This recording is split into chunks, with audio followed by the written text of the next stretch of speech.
الو، سلام. درست گرفتم؟ زندانه؟ بله آقا، درست گرفتی. بفرمایید. میخواستم با زندانی صحبت کنم.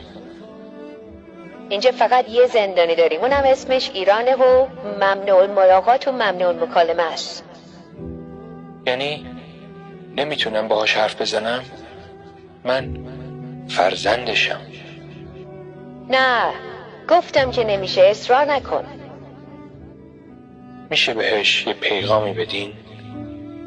بفرمایید. بگین بهش که تنها نیست. من و بقیه فرزنداش داریم تمام تلاشمون رو میکنیم که آزادش کنیم. بگید ناامید نشه، چیزی نمونده.